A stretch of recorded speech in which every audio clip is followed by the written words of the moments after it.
National service স্কিমে বিশেষ শিবিরের আয়োজন করা হয়।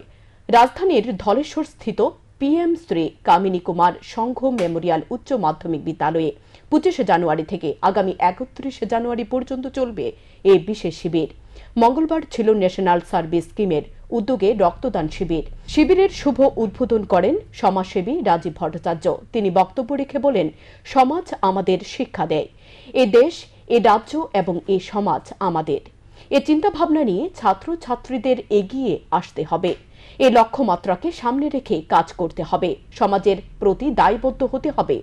দায়বদ্ধ না হলে নিজে ডাক্তার, ইঞ্জিনিয়ার যাই হোক না কেন, এটা সমাজের স্বার্থে কাজে আসবে না। তাই পুঁথিগত শিক্ষার পাশাপাশি সমাজের দায়বদ্ধতার শিক্ষার উপর প্রত্যেকের জোর দিতে হবে বলে জানান রাজীব ভট্টাচার্য। তিনি আরও বলেন, এনএসএস সমাজের প্রতি দায়বদ্ধ হয়ে রক্তদান শিবির সহ বিভিন্ন সামাজিক কর্মসূচি করে চলেছে, যা অত্যন্ত প্রশংসনীয় বলে জানান তিনি। পরে রক্তদান শিবিরটি পরিদর্শন করেন তিনি।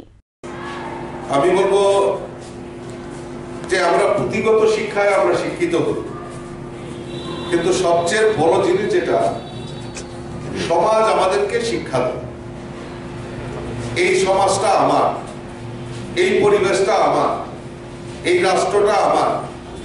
এই যে চিন্তা ভাবনা, এই চিন্তা ভাবনা নিয়েই আমাদেরকে এগিয়ে আসতে হবে এবং আমাদেরকে সেই লক্ষ্যমাত্রাকে সামনে রেখে আমাদের কাজ করতে হবে।